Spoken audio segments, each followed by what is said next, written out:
प्यारे बच्चों, आज हम प्रश्नावली 3.3 का प्रश्न क्रमांक 2 का चौथा और पांचवा प्रश्न हल करेंगे। यदि आपको पिछली वीडियो देखना है तो आप वीडियो के डिस्क्रिप्शन लिंक में जाकर वह वीडियो देख सकते हैं। ठीक है, तो चलिए देखिए, प्रश्न हमारा है चौथा। मीना 2000 रुपये निकालने के लिए एक बैंक गई। उसने खजांची से 50 रुपये तथा 100 रुपये के नोट देने के लिए कहा। ठीक है ना।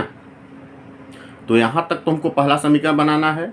इसके बाद बोला है कि मीना ने कुल 25 नोट प्राप्त किए, तो ज्ञात कीजिए कि उसने 50 रुपये और 100 रुपये के कितने नोट प्राप्त किए। चूँकि हमको तो मालूम है नहीं कि 50 रुपये और 100 रुपये के कितने नोट प्राप्त किए, तो हम क्या करेंगे, पहले मान लेंगे। ठीक है ना। क्या मानेंगे? माना 50 रुपये के नोट की संख्या बराबर x है तथा 100 रुपये के नोट की संख्या बराबर y है। ठीक है। अब हम प्रश्नानुसार चलेंगे। प्रश्नानुसार, ठीक है। देखिए, 50 रुपये के नोटों की संख्या हमने x माना है और 100 रुपये के नोटों की संख्या y माना है। ठीक है। यहाँ पे देखिए दिया है 50 और नोटों की संख्या हमने 50 की कितना माना है, x। तो 50 का क्या करेंगे कि x में गुणा जब कर देंगे, जो मान आएगा x का, तो 50 के नोटों की संख्या हमको मिल जाएगी कि 50 के नोट कितने हैं। अब देखिए, फिर प्लस करेंगे 100 रुपये के नोट। 100 रुपये नोटों की संख्या हमने y माना है, तो 100 में हम जब y का गुणा कर देंगे तो हमको 100 के कितने नोट हैं वो भी मिल जाएंगे, कितने रुपए होंगे। अब दोनों को मिला के वो निकाले कितना, 2000 रुपये। 2000 रुपये, तो ये तो हमारा बनेगा समीकरण 1। तो पहले हम समीकरण 1 बना लेते हैं।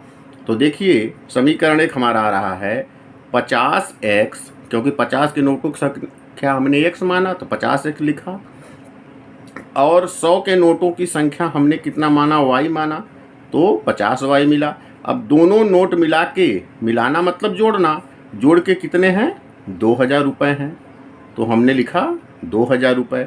अब देख रहे हैं कि दोनों पदों में जो है कि 50 कॉमन मिल रहा है, तो 50 हम क्या करेंगे, कॉमन ले लेंगे। जब 50 बाहर निकल जाएगा तो यहाँ x बचेगा।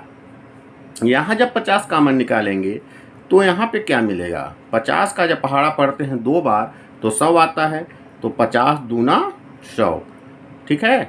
और y है बराबर जो है हमको लिखा है 2000।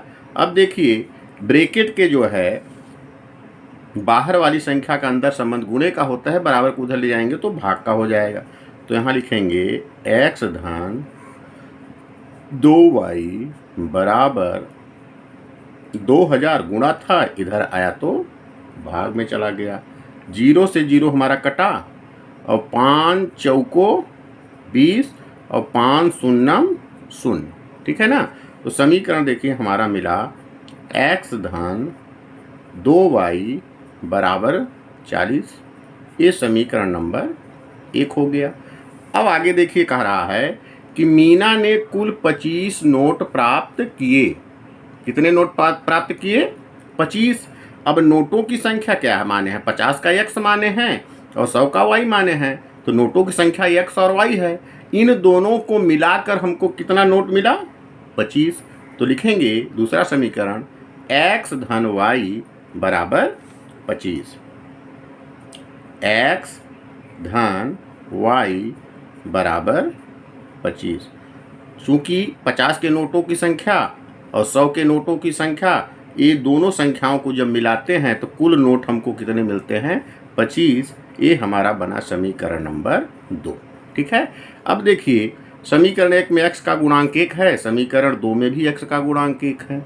दोनों जो है गुणांक हमारे जब बराबर हैं तो इसमें हम चिन्ह देखेंगे, दोनों चिन्ह क्या हैं? धन धन हैं। तो जोड़ेंगे तो संख्याएं कैंसिल तो होंगी नहीं, तब हम क्या करेंगे? समीकरण 1 और समीकरण 2 को क्या कर देंगे? घटा देंगे। तो यहाँ लिखेंगे घटाने पर।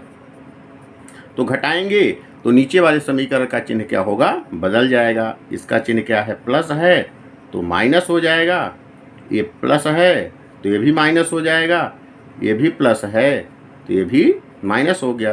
तो x से x हमारा क्या होगा? एक प्लस में है एक माइनस में, तो कट गया।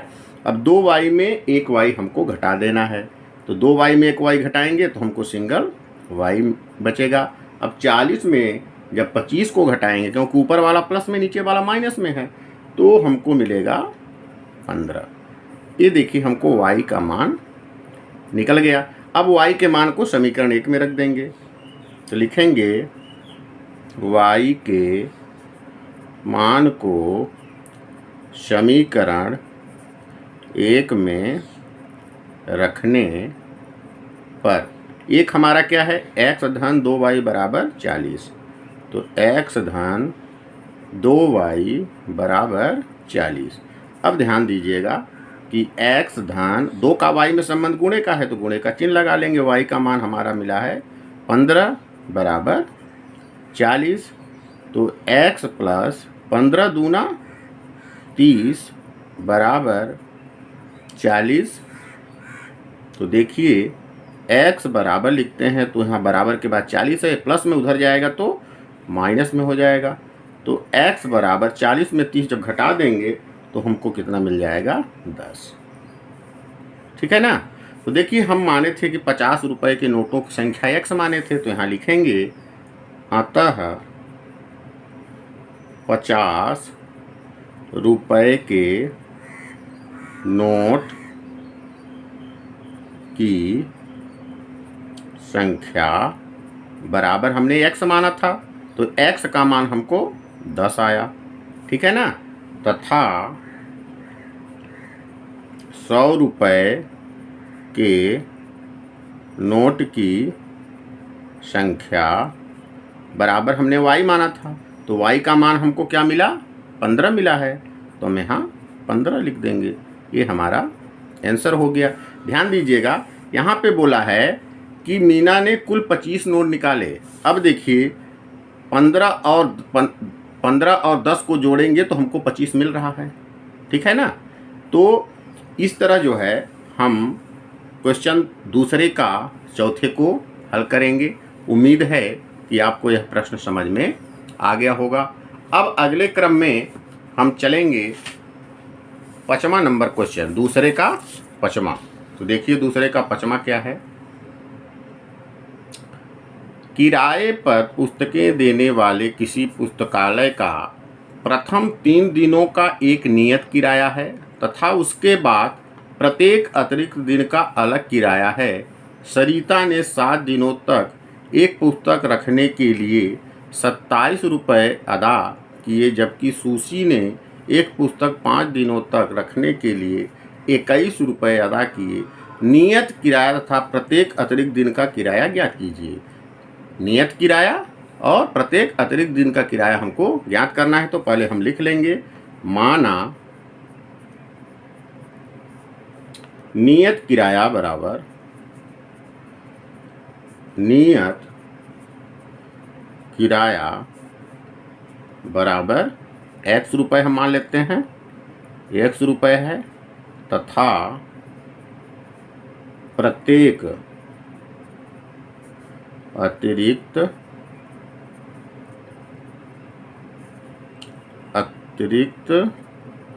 दिन का किराया बराबर y रुपये है। ठीक है। अब प्रश्नानुसार हम चलेंगे। प्रश्नानुसार ध्यान दीजिएगा, यहाँ पे देखिए बोल रहा है कि सरिता ने 7 दिनों तक एक पुस्तक रखने के लिए 27 रुपये अदा किए। कितने दिन हैं? 7 दिन। ध्यान दीजिएगा, लेकिन प्रश्न बोला है कि 3 दिनों का एक नियत किराया है। ध्यान दीजिएगा यहाँ पे कि जब 7 दिन के लिए वह ले रही है तो इसमें देखिए, ध्यान दीजिएगा कि 3 दिन का तो नियत किराया है। अब 7 में 3 तो हमारा नियत किराया हो गया, बचा कितना? 4 दिन। ठीक है ना। तो नियत किराया को हमने क्या माना? x माना, और प्रत्येक दिन का अतिरिक्त किराया हमने क्या माना? y माना। अब 3x धन 4y बराबर हमको क्या दिया है? 27। ये तो हमारा समीकरण 1 बन जाएगा। ठीक है ना। अब समीकरण 2 देखिए, कितने दिन के लिए ली सूसी ने? 5 दिनों के लिए ली। तो यहाँ पे हम लिखेंगे 5। अब नियत किराया 3 दिन का अलग है, तो 3 तो हमारा 5 में निकल गया, बचा 2, तो 2 दिन का हमको अतिरिक्त देना पड़ेगा। तो 3 नियत किराया हमने x माना है, और अतिरिक्त दिन का जो किराया है उसको y माना है। अब इन दोनों को जब जोड़ देंगे तो हमको कितने रुपए देना है? 21 रुपये। इसके बराबर हमको 21 से हमको समीकरण नंबर 2 मिल जाएगा। तो चलिए हम यहाँ लिख देते हैं 3x धन 4y बराबर 27, समीकरण नंबर 1। और दूसरा है 3x धन 2y बराबर 21, समीकरण नंबर 2। ठीक है। उम्मीद है कि समीकरण आपको समझ में आ गए होंगे, क्योंकि 3 दिन का नियत किराया, 7 में से हमने 3 ले लिया, बच गया 4, और 1 चला जाएगा अतिरिक्त किराए में। तो हमने नियत किराया को x माना है, 3 के साथ x का गुणा किए, और अतिरिक्त किराए को हमने y माना है, 4 के साथ y का गुणा किए। दोनों को जब जोड़ते हैं तो उसने दिया 27 रुपये, तो समीकरण 1 हमको मिल गया। ठीक उसी तरह सूसी 5 दिनों के लिए ले रही है, तो 3 दिन का तो नियत किराया होगा, 3 हमने लिया, बचा 2, तो 2 y के साथ और 3 जो है x के साथ। अब इन दोनों को जोड़ने पर सूसी ने कितना दिया? 21 रुपये। ये हमारा बन गया समीकरण नंबर 2। अब देख रहे हैं कि समीकरण 1 में x का गुणांक 3 है, और समीकरण 2 में भी x का गुणांक 3 है। दोनों समीकरण के गुणांक बराबर हैं और चिन्ह जो है समान है, तब हम क्या करेंगे? समीकरण 1 और समीकरण 2 को घटा देंगे। तो लिखेंगे घटाने पर, तो इसका चिन्ह क्या है? प्लस है तो माइनस हो जाएगा, इसका भी प्लस है तो माइनस हो जाएगा, इसका भी प्लस है तो माइनस हो जाएगा। ये दोनों समान राशियां हैं, प्लस माइनस में है तो कट गई। 4y में 2y हमको क्या करना है? निकाल देना है। तो हमको मिलेगा 2y। अब 27 में जब 21 को हम घटाएंगे तो हमको मिलेगा 6। 2 का y में संबंध गुणे का है, उधर ले जाएंगे तो भाग का हो जाएगा, तो 6/2, तो 2 तिहाई 6। तो y का मान देखिए हमको निकल के आया 3। ठीक है। अब y के मान को समीकरण 1 में रख देंगे हम। तो लिखेंगे यहाँ y के मान को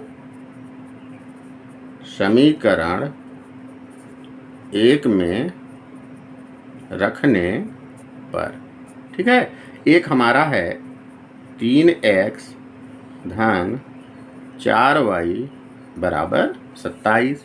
तो चलिए मान रख देते हैं।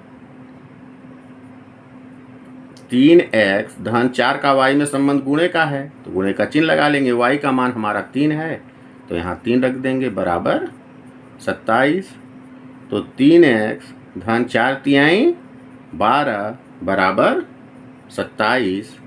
तो 3x बराबर लिखा है 27, तो प्लस में उधर जाएगा तो माइनस में हो जाएगा। तो 3x बराबर 27 में 12 जब घटाएंगे तो हमको मिलेगा 15। ठीक है। 3 का x में संबंध गुणे का, उधर ले जाएंगे तो भाग का हो जाएगा। तो 15/3, तो 3 पचे 15, तो x का मान देखिए हमको निकल के आ गया 5। अब हम जो है जो माने थे उसको हम यहाँ पे लिखेंगे। हमने माना था नियत किराया x रुपये, तो लिखेंगे अतः नियत किराया बराबर x। अब x का मान हमको क्या आया? 5, तो यहाँ लिखेंगे 5 रुपये, तथा प्रत्येक अतिरिक्त दिन का किराया हमने माना था प्रत्येक अतिरिक्त दिन का किराया बराबर हमने माना था y, तो y का मान क्या मिला है? 3 मिला है, तो यहाँ 3 रुपये लिख देंगे। ये हमारे क्या हो जाएंगे? आंसर हो जाएंगे। ठीक है, उम्मीद है कि आपको 3.3 का दूसरे का 5वां क्वेश्चन भी समझ में आ गया होगा। इस तरह जो है हमारा 3 पार्ट कंप्लीट होता है। और यदि आपको वीडियो अच्छा लगा तो वीडियो को लाइक करें, सब्सक्राइब करें और अपने दोस्तों को शेयर करें। धन्यवाद।